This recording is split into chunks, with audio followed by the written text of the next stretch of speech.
Oh, sebenarnya kembali ke sebenarnya lebih ke sampai lagi ngedit filmnya kita tuh mungkin butuh note kali ya dari yang senior produser. Dari sebenarnya itu Pak Manos, Pak Lantas, Pak Lu bareng sama kita ini pas kita screening filmnya, kok terakhir mereka suka terus kita bilang boleh nggak kita sama-sama support filmnya di situ sih. Jadi kita juga merasa bangga oh mereka ada senior producer itu juga merasa film ini ada sesuatu nih mirip-mirip punya the same efek seperti satu kakak keponakan. Jadi memang pertama udah kenal lama ya dari dia agak masih kecil gitu. Cuman yang saya bilang jelasin tadi dari sekian berapa mungkin memang ada kandidat tapi pada akhirnya ya nemuin sendiri gitu karakternya. Ternyata begitu kita development karakter Pika ya emang jodohnya dia ya gitu ya. Ah, iya. Ya kalau saya pribadi, saya kan suka apa suka suka declare, suka proklaim kalau saya pengen jadi aktor kan. Nah karena dari awal keinginan saya lebih serius jadi aktor, otomatis saya harus terbuka untuk segala macam jenis peran ya.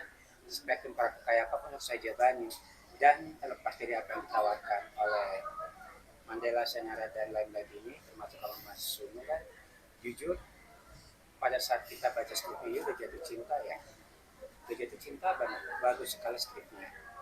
Skripnya itu kayak tidak menjual kesedihan, tapi gimana cara kita menghadapi segala sesuatu itu dengan optimisme kan, gimana caranya kita giving our positive energy even though kita dalam keadaan yang gak baik-baik aja. Dan apa ya, benar kata Jara, mixed feeling banget, very very emotional ya. Secara kita semua punya pengalaman pengalaman pribadi gimana orang terdekat dia, which is salah satunya sahabat saya yang adiknya Bu Dewi juga kan, belum lagi Jupe juga atau the rest of them yang emang udah gone karena cancer ini. Jadi benar-benar ada banyak ada banyak hal yang men-trigger kita selama syuting. Ya nggak sih kan, sampai saya bisa, biasa saya orangnya sulit nangis ya, tapi pas saat di film ini kagak, nggak mood lah, berantakan, kayak mixed feeling aja. Jadi ketika ditawarin peran ini, pada saat baca skripnya gak bagi ibu langsung oke, I'm gonna take it gitu kan. Dan alhamdulillah pas lihat filmnya, alhamdulillah ya insya Allah bagus banget dan bakal jadi film yang menginspirasi buat kita semua, nggak cuma buat para pejuang versi dewasa tapi juga untuk manusia-manusia sedang berjuang dengan hidup. Banyak ya, kayak pada saat di lokasi gitu kan, gimana cara kita build up our emotion, kayak tiba-tiba gak tau kayak universe conspire aja. Eh, Kayak atmosfer rumah singgahnya gitu kan, orang-orang yang bermain, karena orang yang punya pengalaman dengan individu-individu yang punya pengalaman pribadi dengan para pejuang cancer ya, kayak Zara, Bu Dewi, Cio juga, Mas Uno, saya, jadi kayak kayak conspire aja universe, kayak entah kenapa ya, apalagi setelah kita observasi ke rumah singgah anak-anak yang onkologi itu kan, kita melihat gimana mereka kayak menjalani segala sesuatunya dengan optimisme, padahal kita tahu gitu kita sampai kapan mereka bisa bertahan. Itu kayak gila sih, kayak gimana caranya kita melihat kita lagi nggak baik-baik aja tapi tetap harus baik-baik, itu gila sih pressure-nya gitu. Makanya entah kenapa syutingnya kadang kita ketawa ya lepas, tapi kadang-kadang kita kayak depresi banget gitu. Ya itu terlihat di trailernya, berasa banget kan. Lihat aja deh, Bismillah ya. Makanya waktu begitu saya ditawarin, saya baca ceritanya ini segala macam, skripnya bagus, rapi, udah gitu. Saya bilang pas ketemu, saya harus main, ya. Gitu kan, saya harus main ini. Karena apa, pengalaman pribadi saya tuh sungguh lebih ini banget gitu ya.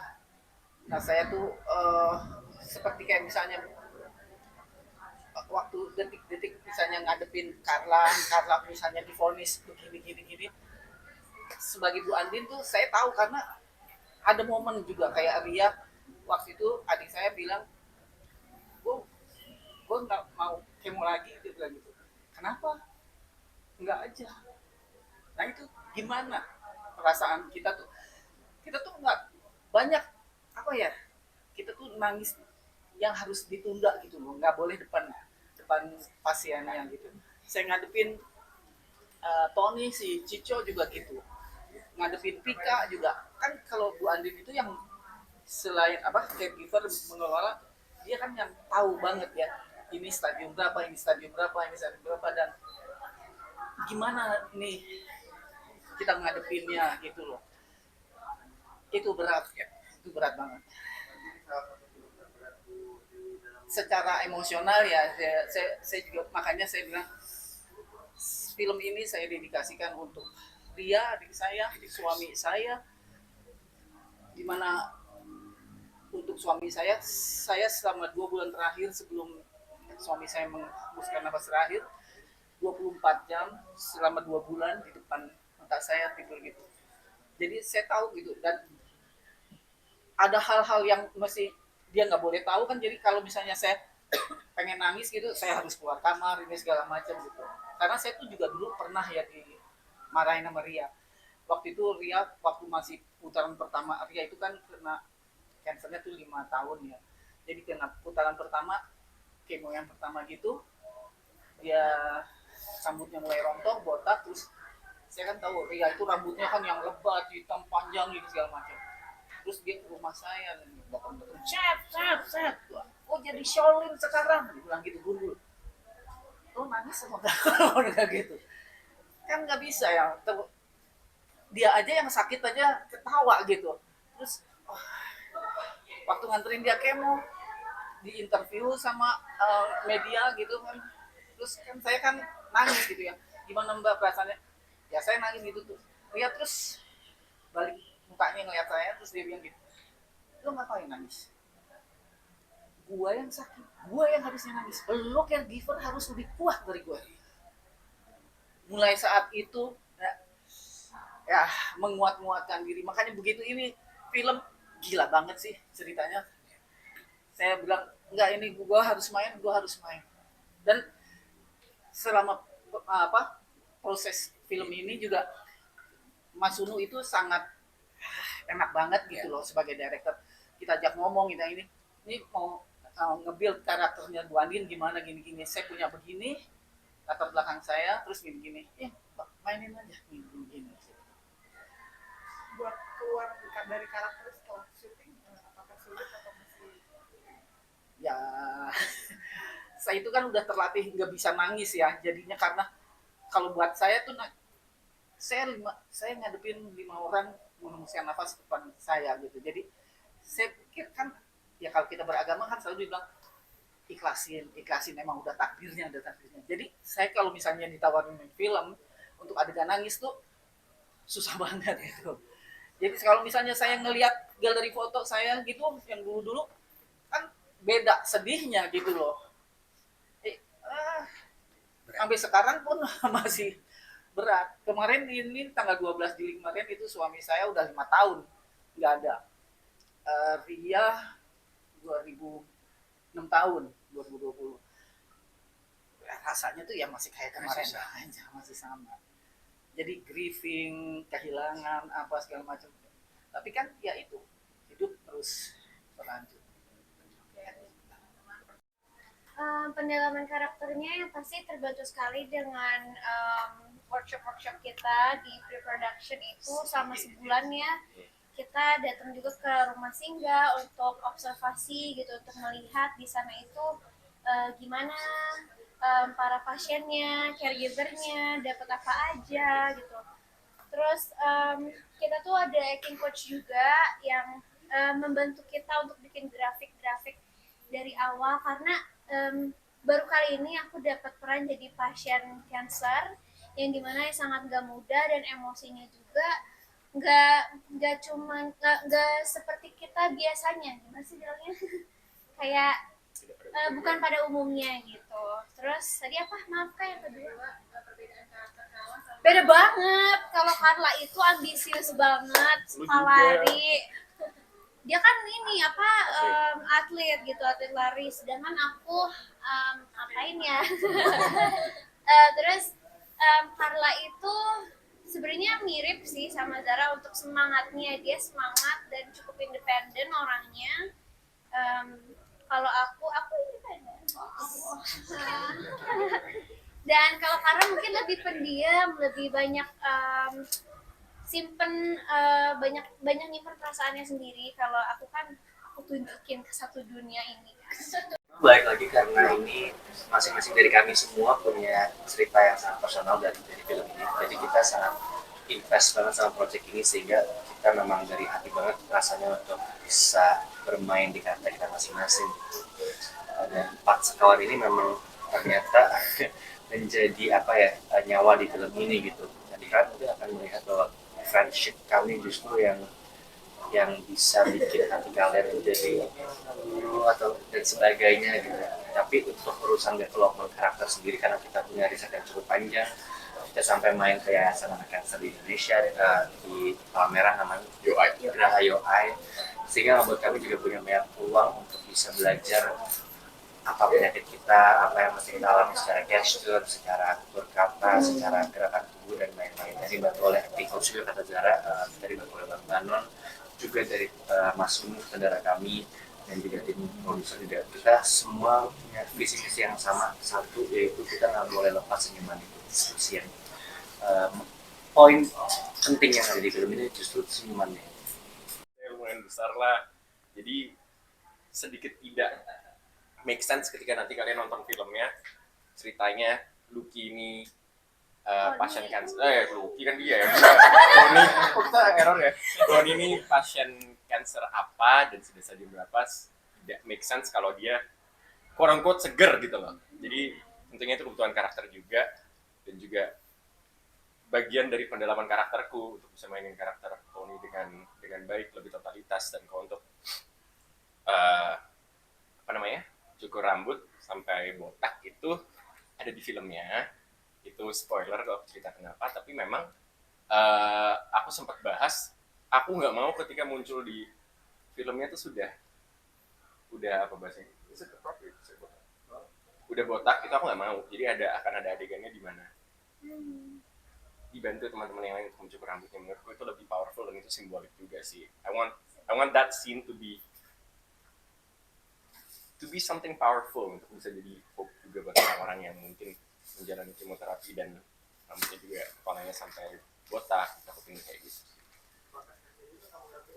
Tidak, kalau itu enggak, itu dari kreativitas Mas Sunu dan Mas Betul, dia Radit. suka bunga ya. Iya, karakternya ya. Saya lebih suka memberi bunga kalau saya. Oh ya Allah. Oh, sedih banget.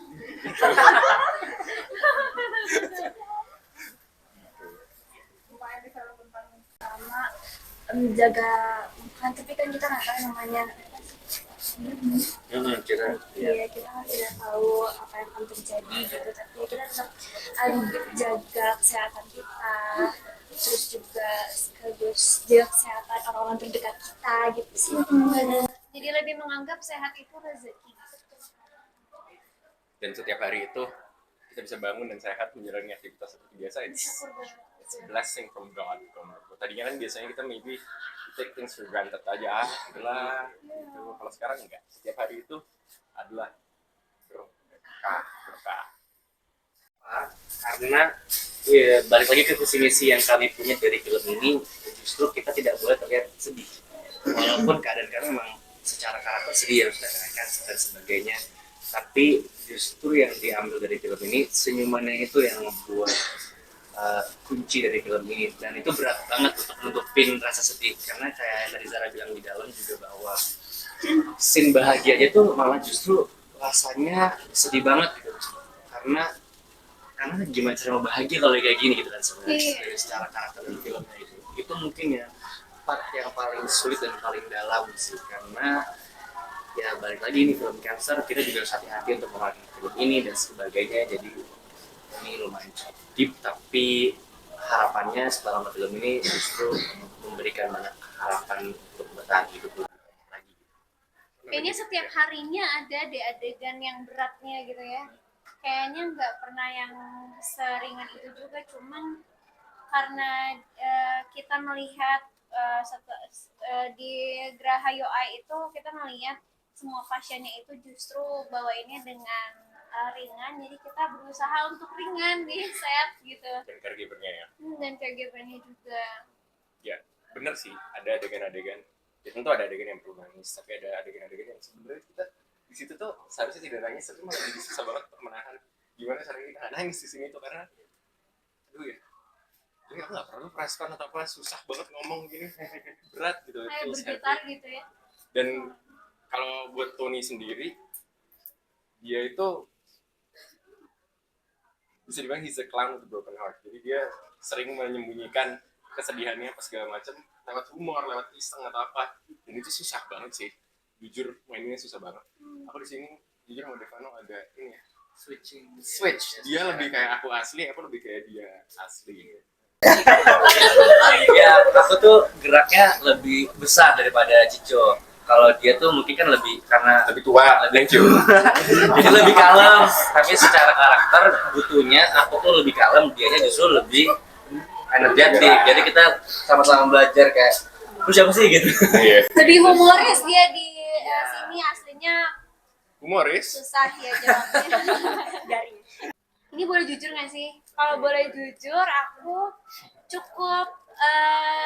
cukup susah untuk ngebedain. Jadi aku tuh jadi karena kan kita belajar ya soal cancer gitu, belajar pemicunya apa, gejalanya apa, awal mulanya seperti apa, dari habit yang kayak gimana gitu. Jadi aku kebawa ke kenyataan gitu setelah syuting, setiap ada sakit apa dikit aku jadi overthinking gitu. Jadi lebih menghargai, makanya aku tadi bilang setelah saya syuting ini tuh jadi lebih bersyukur, jadi lebih jaga badan, jaga makan gitu.